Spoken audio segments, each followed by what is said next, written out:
सभी बच्चों को जय हिंद। मैं सुरेश उके, व्याख्याता, शासकीय बहुउद्देशीय बालक उच्चतर माध्यमिक विद्यालय कुंटा, जिला सुकमा, छत्तीसगढ़। बच्चों, आज हम कक्षा 10वीं विषय सामाजिक विज्ञान अध्याय 4 खनिज संसाधन एवं औद्योगिकरण पढ़ेंगे। बच्चों, खनिज क्या है? भूमि के अंदर से खुदाई के द्वारा निकाले गए पदार्थ खनिज कहलाते हैं। ये पदार्थ ठोस, द्रव एवं गैस तीनों रूपों में उपलब्ध होते हैं। विज्ञान में हम प्राकृतिक रूप से पाए जाने वाले अजैविक, ठोस, रवेदार, यौगिक या तत्व को खनिज मानते हैं। भूगोल और भारतीय कानून में हम खनिज को बहुत व्यापक रूप से परिभाषित करते हैं।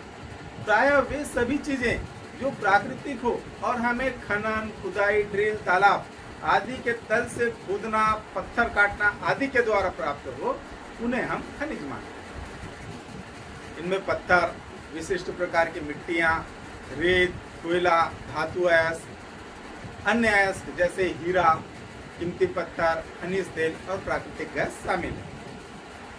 अगर हम हमारे चारों ओर नजर डालें तो पाएंगे कि हमारे दैनिक उपयोग की अधिकांश वस्तुएं खनिज से बनी हुई हैं।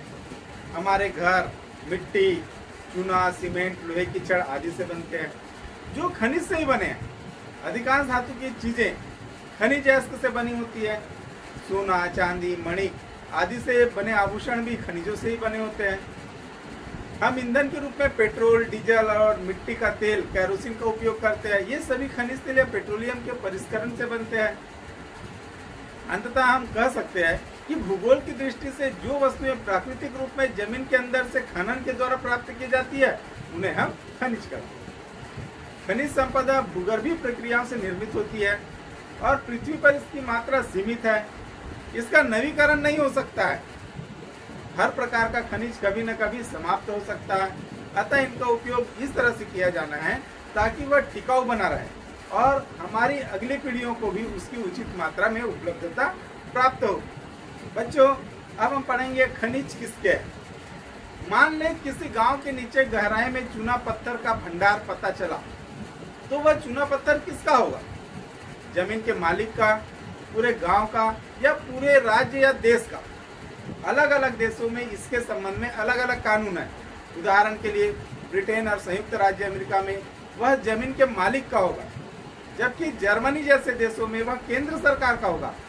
भारत में इस संबंध में माना गया है कि जमीन की गहराई में जो भी खनिज मिले वह पूरे देश का होगा और उसके उपयोग संबंधी नियम केंद्र सरकार बनाएगी। संक्षेप में, हर प्रकार का खनिज सार्वजनिक संपत्ति यानी सभी भारतीयों की शासी संपत्ति है, जिसका उपयोग सबके हित के लिए किया जाना है। सभी लोगों के ओर से केंद्रीय और राज्य सरकारें इनके उपयोग का संचालन करेगी और उनसे मिलने वाली आय का उपयोग सार्वजनिक हित के लिए करेगी। अब हम पढ़ेंगे बच्चों खनिज नीति। भारत में खनिज संपदा के उपयोग से संबंधित नीतियां हमारे विकास और औद्योगिकरण की नीति के विकास के साथ साथ बदलती रही है। खनिज नीति निर्माण के तहत कुछ महत्वपूर्ण बिंदुओं पर विचार करना होता है। पहला पक्ष है राष्ट्रीय विकास और औद्योगिकरण में खनिजों की भूमिका। यह किसी दौर में औद्योगिक विकास की नीति से संबंधित है। देश के खनिजों का उत्खनन और उपयोग उसी देश के लोग और वहां की ही कंपनियां करें। वे दूसरे देशों को उत्खनन में आने नहीं देना चाहते हैं। आपको याद होगा कि वैश्वीकरण का नया दौर 1990 के दशक में शुरू हुआ था। ऑस्ट्रेलिया, कनाडा, दक्षिण अफ्रीका, इंडोनेशिया, चीन जैसे खनिज प्रचुर देश अपनी नीतियों को बदलने लगे ताकि खनन में निजी कंपनियों और बहुराष्ट्रीय कंपनियों को बढ़ावा मिले। वे नई तकनीकी और पूंजी लेकर हमारे देश में आए। औद्योगिक उत्पादन की बढ़ती मांग के लिए खनिज संपदा का दोहन करें। इसके साथ ही खनिजों का अंतर्राष्ट्रीय बाजार और व्यापार अभूतपूर्व ढंग से बढ़ा और कोई भी उद्योगपति अपनी जरूरत के खनिज वहां से खरीद सकता था। वर्तमान में सरकारें अपने आप को खनन कार्य और खनिज भंडार की खोज से हटा रही है और उसे पूरी तरह निजी कंपनियों को दे रही है। अब सरकारें मुख्य रूप से 3 कार्य करती है। पहला, खनिज संपदा के बारे में वैज्ञानिक जानकारी एकत्र करना और उसको बांटना। सरकारें अपने देश में कहां और क्या खनिज संसाधन उपलब्ध है, इसकी वैज्ञानिक जानकारी इकट्ठा करती है और उसे सार्वजनिक करती है ताकि विभिन्न कंपनियां उनके उत्खनन के लिए आगे आए। दूसरा, खनन उद्योग को विनियमन या रेगुलेट करना।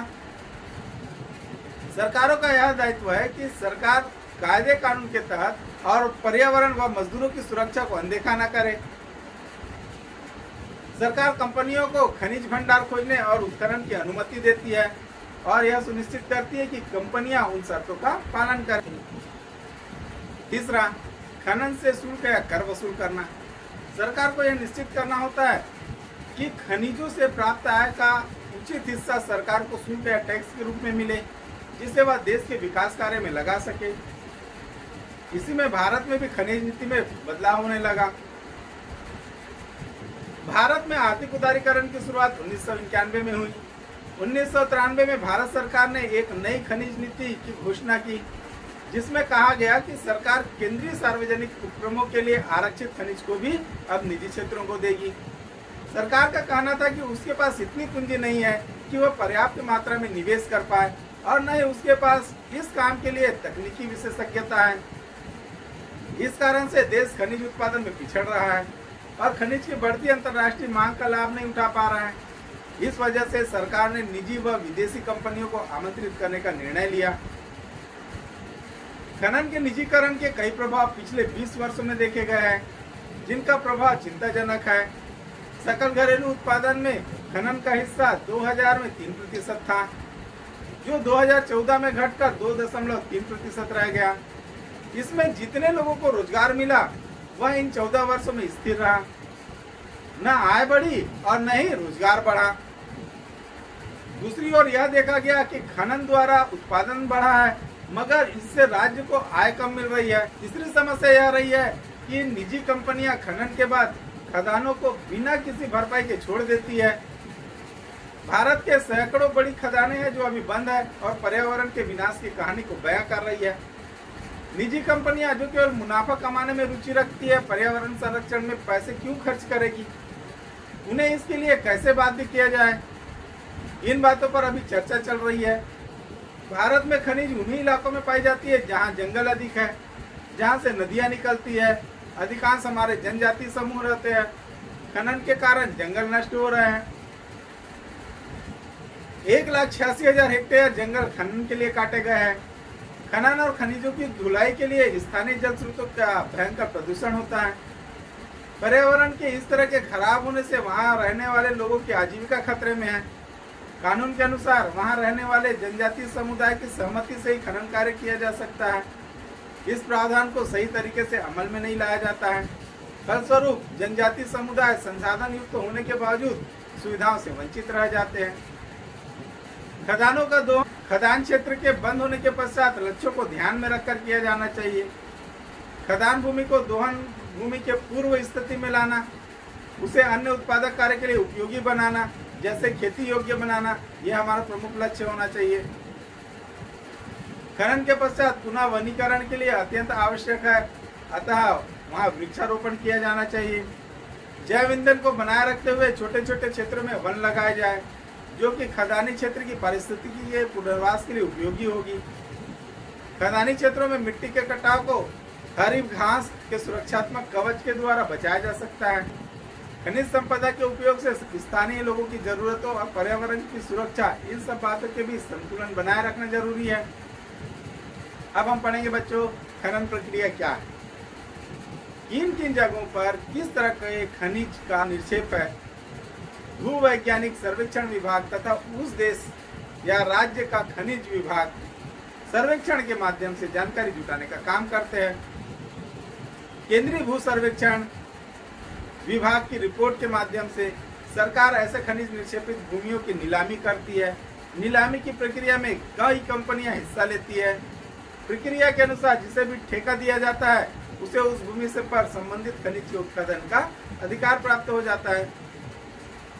अब हम पढ़ेंगे बच्चों कुछ महत्वपूर्ण खनिज और उनके प्रयोग। विश्व में 3000 से भी अधिक प्रकार के खनिज पाए जाते हैं। ये सभी खनिज हमारे जीवन में महत्वपूर्ण हैं।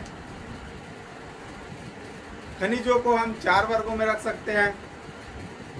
पहला, परमाणु खनिज, जिसके अंतर्गत यूरेनियम और थोरियम आता है।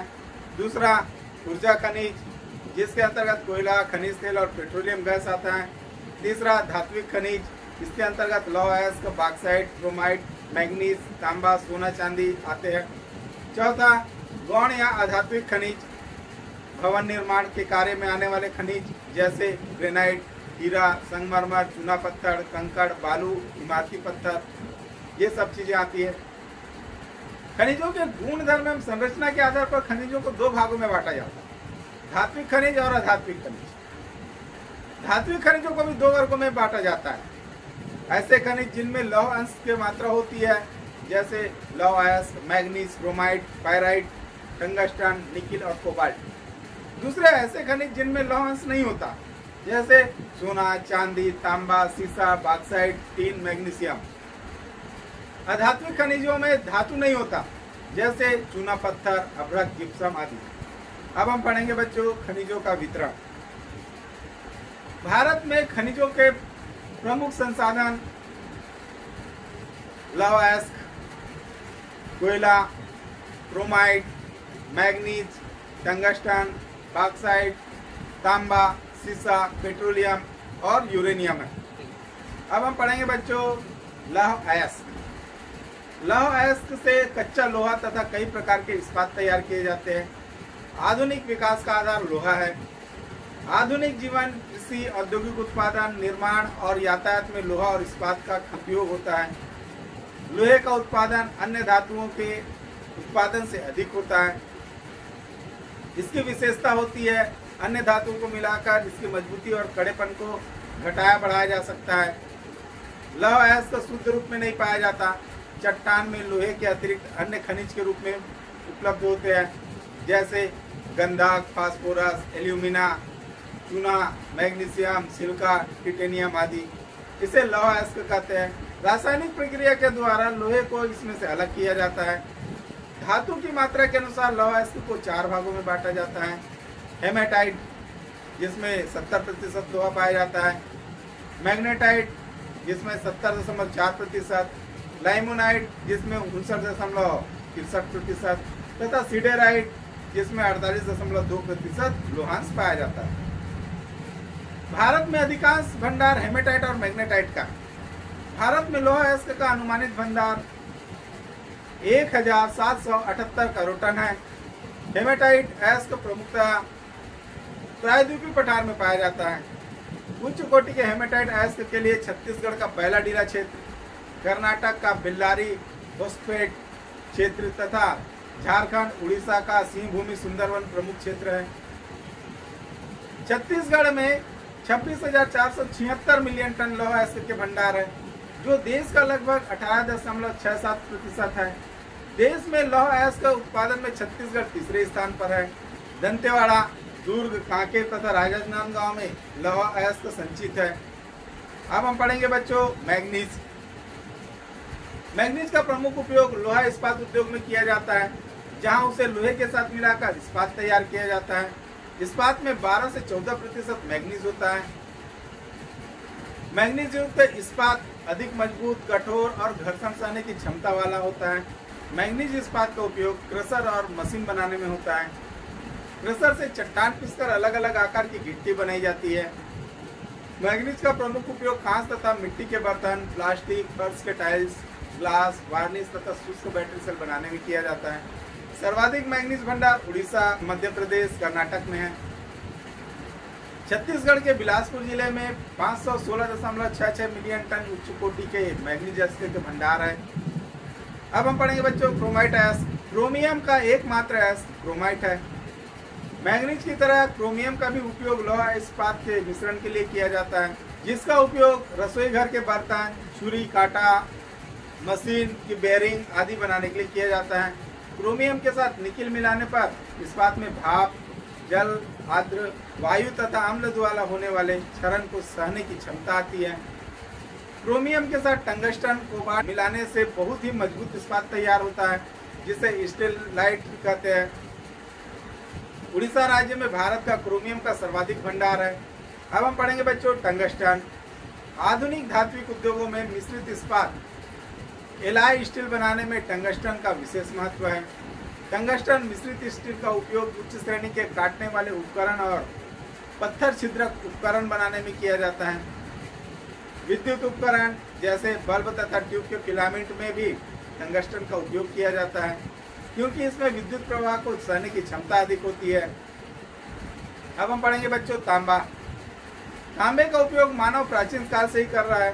तांबे के साथ टीन मिश्रित करके कांस्य का निर्माण किया जाता है। तांबे के मिश्रण से पीतल भी बनाया जाता है, जिसका उपयोग उपकरण सिक्के आदि बनाने में किया जाता है। यह ताप तथा बिजली का सुचालक है। तांबा मिश्र धातुओं का उपयोग टेलीफोन, रेडियो, रेल उपकरण, हवाई जहाज इनको बनाने में किया जाता है। तांबे का अधिकांश जमाव झारखंड, मध्य प्रदेश, राजस्थान आदि राज्यों में है। मध्य प्रदेश के बालाघाट जिले में स्थित मलाजखंड तांबा की खान देश में प्रसिद्ध है। अब हम पढ़ेंगे बच्चों सीसा। शीशे का उपयोग वर्तमान समय में परिवहन, संचार और बिजली के उत्पादन में होता है। इसका सर्वाधिक उपयोग विद्युत उत्पादन में संचालक बैटरी तथा कार गढ़ने के लिए किया जाता है। रसायन उद्योग इसका दूसरा उपभोक्ता है, जहां टेट्राएथिल शीशा, रंग, प्लास्टिक और कीटनाशक बनाए जाते हैं। भारत में शीशा अयस्क का कुल अनुमानित भंडार 1 करोड़ टन आका गया है। राजस्थान में इसका सर्वाधिक भंडार है। अब हम पढ़ेंगे बच्चों बॉक्साइट। बॉक्साइट एल्यूमिनियम धातु का प्रमुख स्रोत है। देश के कुल अनुमानित भंडार का लगभग आधा उड़ीसा राज्य में है। मध्य प्रदेश के शहडोल, मंडला और बालाघाट जिले में तथा छत्तीसगढ़ के सरगुजा, बलरामपुर, रामानुजगंज और कोरबा जिले में बॉक्साइट के विशाल भंडार है। अब हम पढ़ेंगे बच्चों कोयला। ऊर्जा के स्रोतों में कोयला प्रमुख संसाधन है। प्रारंभ में कोयले का उपयोग ईंधन के रूप में किया जाता था। कोयला 18वीं सदी के औद्योगिकरण का एक महत्वपूर्ण आधार बना। औद्योगिक उपयोग लौह अयस्क को गलाने तथा लोहा इस्पात उद्योग में कोयले का उपयोग किया जाने लगा। भाप संचालित ईंधन, जिसका उपयोग रेलगाड़ी खींचने, जहाज चलाने व कारखाने की मशीनों को चलाने के लिए किया जाता था। वर्तमान समय में कोयले का उपयोग मुख्य रूप से बिजली उत्पादन में होता है। अधिकांश भंडार पूर्वी प्रायद्वीपीय पठार की कुछ नदियों की घाटियों में संचित है। भारत को प्रतिवर्ष 15 से 20 करोड़ टन कोयले का आयात करना पड़ता है। भारत में कोयला के क्षेत्रों के प्रमुख वितरण: पहला दामोदर घाटी, इसके अंतर्गत झारखंड और पश्चिम बंगाल का कोयला क्षेत्र। दूसरा सोन घाटी, इसके अंतर्गत मध्य प्रदेश, छत्तीसगढ़ और उत्तर प्रदेश का कोयला क्षेत्र। तीसरा महानदी घाटी, इसके अंतर्गत छत्तीसगढ़ और उड़ीसा के कोयला क्षेत्र। चौथा गोदावरी घाटी, इसके अंतर्गत दक्षिण पश्चिम मध्य प्रदेश, महाराष्ट्र और आंध्र प्रदेश के कोयला क्षेत्र। अब हम पढ़ेंगे बच्चों पेट्रोलियम। आधुनिक युग का सबसे महत्वपूर्ण ऊर्जा स्रोत पेट्रोलियम है, लेकिन प्लास्टिक और खाद्य जैसे रासायनिक उद्योगों में भी इसका उपयोग बहुतायत होता है। पेट्रोलियम और उससे बनी वस्तुओं का आयात करना पड़ता है, परंतु इसका पता 1890 में डिगबोई में लगा। 1953 में नहर कटिया क्षेत्र में खोज हुई। 1960 में गुजरात के अंकलेश्वर क्षेत्र वसुधारा में उत्पादन प्रारंभ हुआ। समुद्र की खुदाई 1970 में गुजरात के अलियाबेद में प्रारंभ हुआ। 1975 में मुंबई हाई का पता लगा। अब हम पढ़ेंगे बच्चों यूरेनियम और थोरियम। ये दोनों नाभिकीय या परमाणु ऊर्जा के प्रमुख स्रोत हैं। भारत को इसे आयात करना पड़ता है। कर्नाटक के तुम्मलपल्ले और भीमा नदी घाटी में इसके विपुल भंडार खोजे गए हैं। थोरियम भी केरल के समुद्र तट पर पाया जाता है। भारत प्रयास कर रहा है कि उसके परमाणु संयंत्रों में थोरियम का उपयोग बढ़े, क्योंकि भारत में यह खनिज विपुल मात्रा में पाया जाता है। इसका खनन केवल केंद्र सरकार के उपक्रम कर रहे हैं। अब हम पढ़ेंगे बच्चों औद्योगिकरण। लगभग 200 साल पहले ज्यादातर लोग खेती का काम करते थे और ज्यादातर उत्पादन भी खेती से ही आता था, लेकिन आज दुनिया के विकसित देशों के ज्यादातर लोग उद्योगों में काम करते हैं और बहुत कम लोग खेतों में काम करते हैं। भारत में भी हालांकि 60% से अधिक लोग खेतों में काम करते हैं। 18वीं शताब्दी में इंग्लैंड में औद्योगिक क्रांति शुरू हुई और उसके बाद धीरे धीरे पूरे विश्व में औद्योगिक उत्पादन के तरीके बदल गए, जिसे औद्योगिकरण के नाम से जाना जाने लगा। अब हम पढ़ेंगे बच्चों उद्योगों की स्थापना को प्रभावित करने वाले कारक। वही उद्योग कहाँ पर लगाया जाए, इसके कई कारक हैं, मगर सबसे निर्णायक सरोकार कारक है मुनाफा। कहाँ कारखाना लगाने से मुनाफा अधिक मिल सकता है, यह कई कारकों पर निर्भर करता है। उत्पादन की तकनीक, कच्चे माल के स्रोत, बाजार, यातायात के साधन, राज्य की सरकार व औद्योगिक नीति, कर नीति और सबसे महत्वपूर्ण कुशल कम वेतन में काम करने वाले मजदूर। क्योंकि आज यातायात और संचार के साधन तेज होने के साथ ही साथ बहुत सस्ता भी हो गया है। दंतेवाड़ा में खुदा गया लौह अयस्क पानी के साथ घोलकर पाइपलाइन के माध्यम से बहाकर 250 किलोमीटर दूर विशाखापट्टनम बंदरगाह तक ले जाया जा सकता है। वहाँ उसे लौह कंकड़ के रूप में परिवर्तित कर निर्यात किया जाता है। इसे किरंदुल विशाखापट्टनम स्लरी लाइन भी कहते हैं। उद्योगों को प्रभावित करने में कच्चे माल की महत्वपूर्ण भूमिका होती है। तो कच्चा माल सामान्य तौर पर उद्योगों की स्थापना कच्चे माल के स्थानों पर की जाती है, जिससे परिवहन लागत कम हो जाती है। अगर हम 100 रुपए का लोहा और उतने ही कीमत की कपास खरीदेंगे तो कौन सा अधिक वजनदार होगा? आप स्वयं सोच सकते हैं। लोहा, एल्युमिनियम, बॉक्साइट, चूने का पत्थर आदि भारी अयस्क है। इससे इन उत्पादन क्षेत्रों से दूर औद्योगिक इकाई स्थापित करने पर यातायात का खर्च उत्पादन के मूल्य को अधिक बढ़ा देगा। इसलिए इस तरह के उद्योगों की स्थापना इनके निकट की जाती है।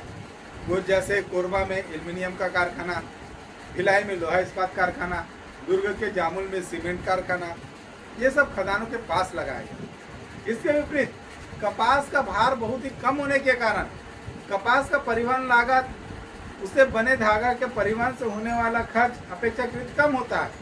इसलिए सूती वस्त्र उद्योग बाजार के समीप लगाया जाता है। परिवहन के साधन ये भी उद्योगों को प्रभावित करता है। उत्पादन कई टुकड़ियों में होता है। उत्पादन के कई हिस्से या कलपुर्जे आसपास के कारखानों या विभिन्न देशों के छोटे कारखानों में तैयार होकर आते हैं और किसी एक देश में उन्हें जोड़कर पूरा किया जाता है और कंपनी द्वारा बाजार में बेच दिया जाता है। इसके लिए परिवहन की जरूरत पड़ती है। इस कारण उद्योगों के स्थान निर्धारित करने में परिवहन की महत्वपूर्ण भूमिका होती है। परिवहन के रूप में जल मार्ग, सड़क मार्ग और हवाई मार्ग यातायात के साधनों का उपयोग किया जाता है और इनके माध्यम से कच्चे माल को उद्योग तक पहुंचाने और उत्पादित वस्तुओं को बाजार तक ले जाने का काम किया जाता है। उद्योगों को प्रभावित करने वाले में अगला तत्व है शक्ति के स्रोत, ऊर्जा। तो किसी भी उद्योग में मशीनों को चलाने के लिए विद्युत शक्ति की आवश्यकता होती है। ये शक्ति ताप विद्युत, जल विद्युत, पवन ऊर्जा, सौर ऊर्जा, परमाणु ऊर्जा आदि से प्राप्त होती है। कोयला वजन में काफी भारी होता है। कोयले से बनने वाली बिजली गृह के आसपास के क्षेत्रों में कोयले से निकलने वाली राख से काफी प्रदूषण होता है। कोयले का विकल्प है डीजल, लेकिन ये दोनों पर्यावरण की दृष्टि से प्रदूषणकारी है। सीमित मात्रा में उपलब्ध है, इनके खत्म हो जाने का डर है। वैकल्पिक स्रोत भी तलाशे जाने लगे हैं, जैसे सौर ऊर्जा, पन बिजली, वायु ऊर्जा, कचरे से बिजली बनाना आदि। इनमें से सबसे किफायती बिजली बांधों से बनने वाली जल विद्युत ऊर्जा है, लेकिन बड़े बांधों से बहुमूल्य वन और खेती हर जमीन डूब जाती है और कई गांव उजड़ जाते हैं। छोटे और मध्यम बांध और पहाड़ी ढलानों पर बने बिजली संयंत्र इसके उचित विकल्प हो सकते हैं। कारखानों में मशीन चलाने के लिए विद्युत 24 घंटे निर्बाध रूप से मिलते रहना चाहिए।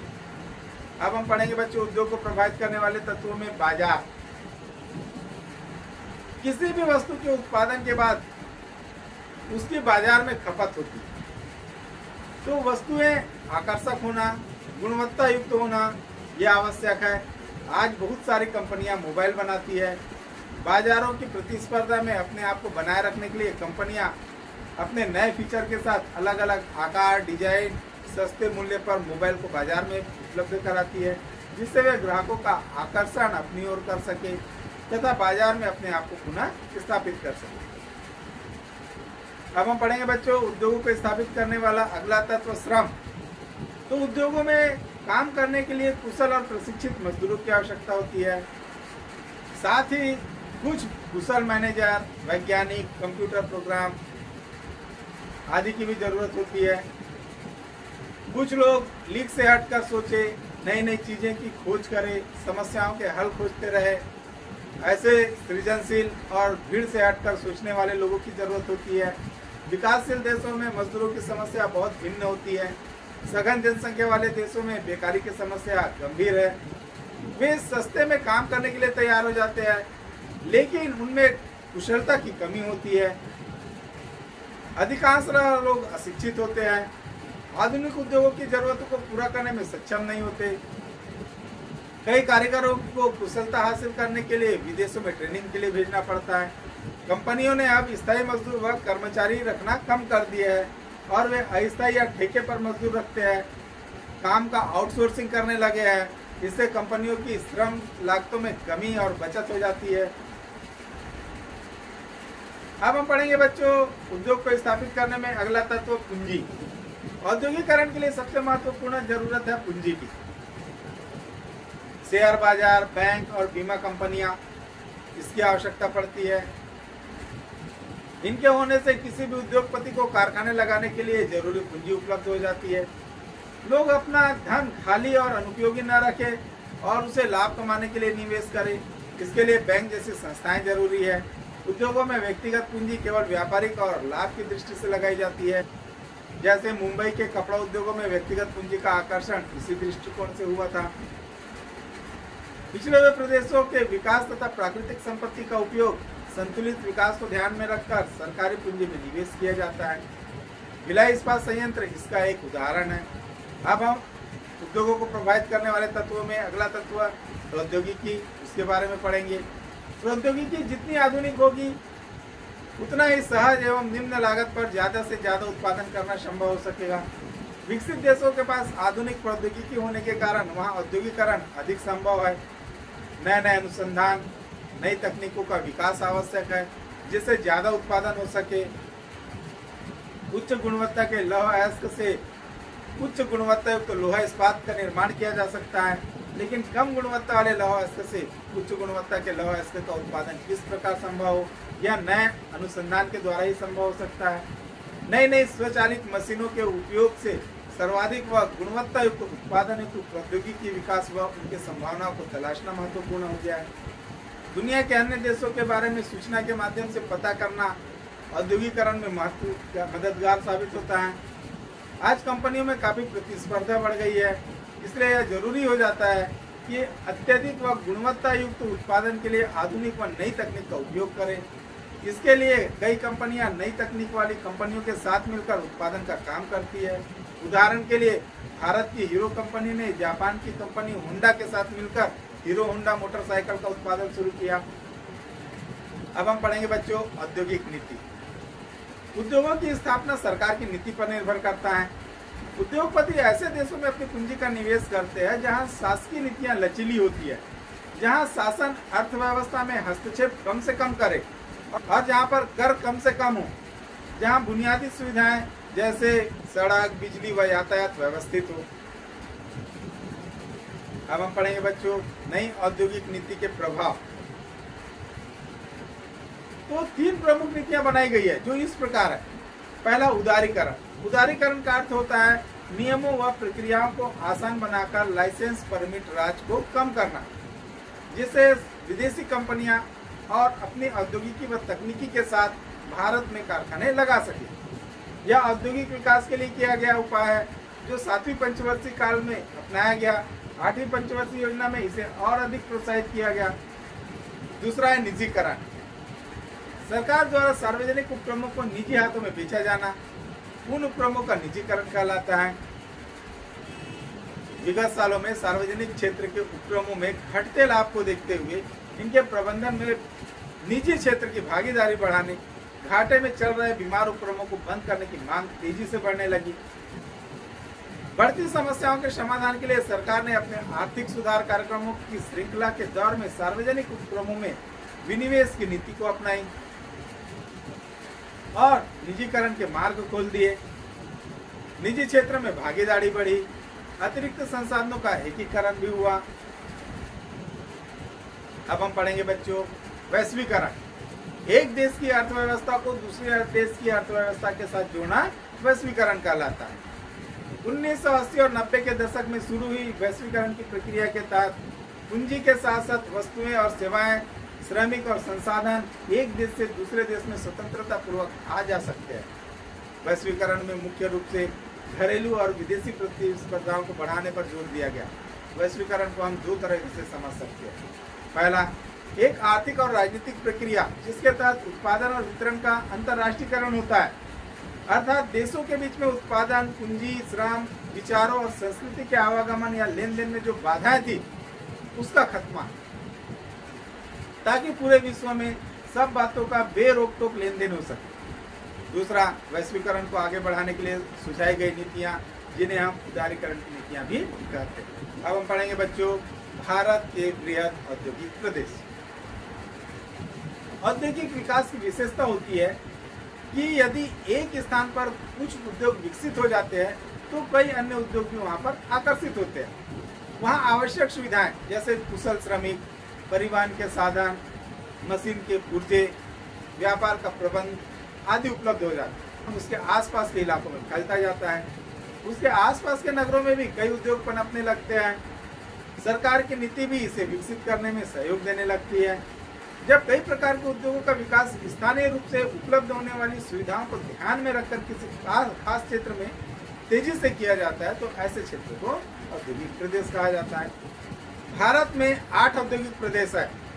पहला मुंबई पुणे प्रदेश, दूसरा हुगली प्रदेश, तीसरा बेंगलुरु कोयम्बटूर प्रदेश, चौथा गुजरात प्रदेश, पांचवा छोटा नागपुर प्रदेश, छठवां विशाखापट्टनम गुंटूर प्रदेश, सातवां गुड़गांव दिल्ली मेरठ प्रदेश, आठवां कोल्लम तिरुवनंतपुरम प्रदेश। अब हम पहला मुंबई पुणे औद्योगिक प्रदेश के बारे में पढ़ेंगे।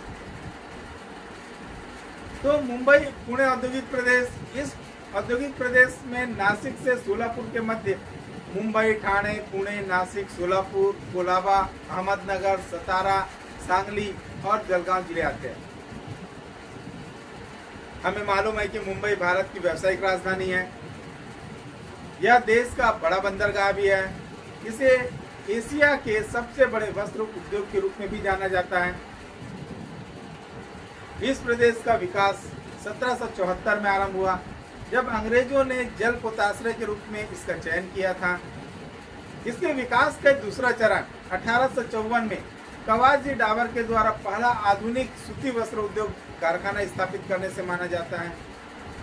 शीघ्र ही मुंबई पूरे देश का महत्वपूर्ण सूती वस्त्र उद्योग केंद्र बन गया। मुंबई से ठाणे के बीच पहली रेल लाइन बिछी और इसके कारण मुंबई तेजी से औद्योगिक प्रदेश बन गया। 1955 में भारत का पहला आणविक ऊर्जा केंद्र मुंबई के निकट रांची में स्थापित किया गया। फिल्म उद्योग के रूप में मुंबई को बॉलीवुड के नाम से जाना जाने लगा। इसके लिए यह विश्व प्रसिद्ध है। दूसरा, हुगली औद्योगिक प्रदेश। यह भारत का सर्वप्रथम विकसित औद्योगिक प्रदेश है। हुगली नदी के दोनों ओर इस प्रदेश का विकास हुआ है। कोलकाता एवं हावड़ा को इस प्रदेश का हृदय स्थल कहा जाता है। इस प्रदेश में औद्योगिक विकास का आरंभ 1662 से 1694 के बीच हुआ, जब हुगली नदी को पत्तन के रूप में विकसित किया गया। इस नदी पत्तन के विकास के साथ ही कोलकाता देश का अग्रणी केंद्र बन गया। यहाँ सबसे अधिक जूट उद्योगों का विकास हुआ है। भारत के 70% जूट के सामान इसी प्रदेश में बनाए जाते हैं। तीसरा, बेंगलुरु कोयम्बटूर औद्योगिक प्रदेश। बेंगलुरु कर्नाटक की राजधानी है और कोयम्बटूर पड़ोसी राज्य तमिलनाडु का एक प्रमुख औद्योगिक केंद्र है। यह प्रदेश कपास का मुख्य उत्पादक क्षेत्र है। पूरे देश का 20% धागा तमिलनाडु में बनता है। इस प्रकार इस औद्योगिक प्रदेश में सूती वस्त्र की प्रधानता है। बेंगलुरु कई कंपनियों के नाम से भी जाना जाता है। हिंदुस्तान वायुयान company HAL, Hindustan machine tools HMT, भारतीय दूरभाष लिमिटेड HLT। पिछले 2 दशकों में बेंगलुरु भारत के प्रमुख कंप्यूटर और सूचना उद्योग के केंद्र के रूप में विकसित हुआ है। रेल के डिब्बे बनाने के उद्योग है यहाँ पर। इस औद्योगिक प्रदेश में चेन्नई क्षेत्र में पेट्रोलियम संयंत्र, सेलम में लोहा इस्पात व उर्वरक का कारखाना है। सूचना तकनीक आज बहुत ही महत्वपूर्ण होती जा रही है। आज की वास्तविकता है कि कंपनी के काम 24 घंटे संचालित हो रहे हैं। संयुक्त राज्य अमेरिका के न्यूयॉर्क और भारत के बेंगलुरु की कुछ सॉफ्टवेयर कंपनियों ने समझौता किया है। वे न्यूयॉर्क में दिन के समय में ऑफिस में कंप्यूटर सॉफ्टवेयर पर काम करेगी, तब भारत में रात होगी और अपने कार्य दिन की समाप्ति के बाद वे अपने काम के परिणाम बेंगलुरु भेजेगी। जब न्यूयॉर्क में रात होगी तो बेंगलुरु में दिन होगा और उसी सॉफ्टवेयर पर भारत में आगे काम हो रहा होगा। इससे ऐसा महसूस होगा कि एक ही कार्यालय में दोनों आजू बाजू बैठकर काम कर रहे हैं। वर्तमान में यह उद्योग भूमंडलीय हो गया है। प्रौद्योगिकी, राजनीतिक, सामाजिक और आर्थिक परिवर्तन के कारण ऐसा हुआ है। मुख्य कारक जो इस उद्योग की अवस्थिति को निर्धारित करते हैं वे संसाधन, उपलब्धता, लागत और अवसंरचना है। चौथा, गुजरात औद्योगिक प्रदेश। इस प्रदेश में दो प्रमुख शहर अहमदाबाद और वडोदरा स्थित है, इसलिए इसे अहमदाबाद और वडोदरा औद्योगिक प्रदेश भी कहा जाता है।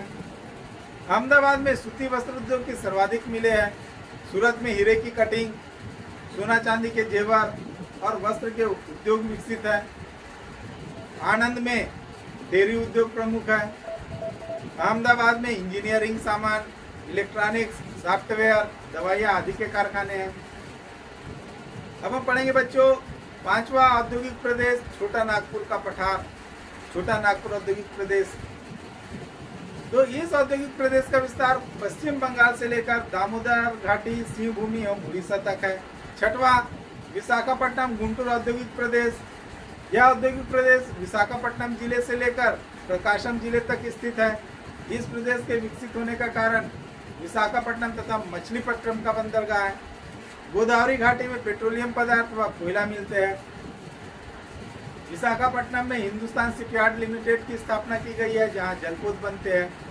सातवां, गुड़गांव दिल्ली मेरठ औद्योगिक प्रदेश। यह प्रदेश खनिज स्रोतों से काफी दूर है, अतः इलेक्ट्रॉनिक्स, मोबाइल, खेल के सामान, बिजली के सामान, होशियारी, ट्रैक्टर, साइकिल, कृषि उपकरण, आगरा औद्योगिक क्षेत्र में कांच और चमड़े के उद्योग, मथुरा में तेल परिष्करण उद्योग आदि प्रमुख है।